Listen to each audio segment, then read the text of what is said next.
Friends, আজকে চলে এসেছি আবার একটা টপিকের ওপর ভিডিও করতে। আজকের টপিক হচ্ছে, আপনি কি গ্যাস লাইটিংয়ের শিকার? আপনি যদি গ্যাস লাইটিংয়ের শিকার হন, তাহলে এই ভিডিওটি আপনার জন্য। ধরুন, আপনি কারোর সাথে সম্পর্কে আছেন, সে বারবার এমন কিছু করে যেটাতে আপনি কষ্ট পান। আপনি একদিন বললেন, তুমি এমন করলে আমার খারাপ লাগে। সে তখন বলবে, তুমি সব কিছু নিয়ে এত ইনসিকিওর কেন, এত অতিরিক্ত রিয়াক্ট করো কেন, তুমি সব সময় ড্রামা করো, তুমি সব কিছুতে আমাকে ভুল বোঝো। তারপর একটু একটু করে আপনি ভাবতে শুরু করবেন, হয়তো সত্যিই আমি একটু বেশি ভাবি, আমি একটু বেশিই সন্দেহ করি। ব্যাপারটা খুবই চালাকির সাথে হয়। যেমন, সে হয়তো আপনার সামনে অন্য কারোর সাথে ফ্লার্ট করে, আর আপনি জবাব দিলে বলে, তুমি এত ইনসিকিওর কেন। আপনি যদি তার মিথ্যে ধরতে যান, তখন সে বলবে, তুমি সবসময় নেগেটিভ দিক খোঁজো।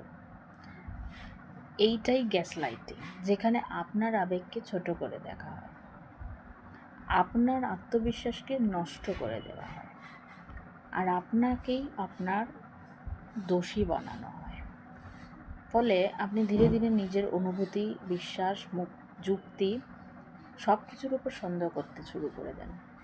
আপনি একটা জায়গায় গিয়ে এতটা কনফিউজড হয়ে পড়েন যে ঠিক ভুলের পার্থক্যটা বুঝতে পারেন না। এবং ভয়ানক ব্যাপার হচ্ছে, গ্যাস লাইটিংয়ের শিকার মানুষগুলোর অন্যের কাছে নিজের কষ্টটা বোঝাতে পারে না।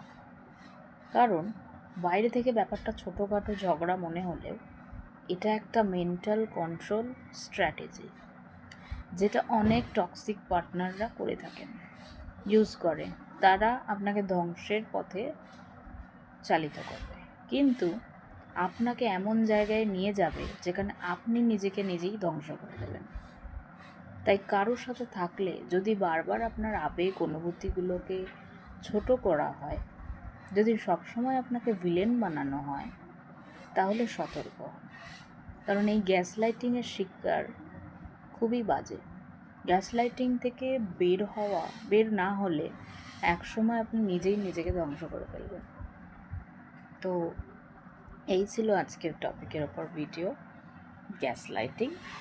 ভিডিওটি ভালো লাগলে একটা লাইক করবেন, চ্যানেলটিতে নতুন হলে সাবস্ক্রাইব করবেন।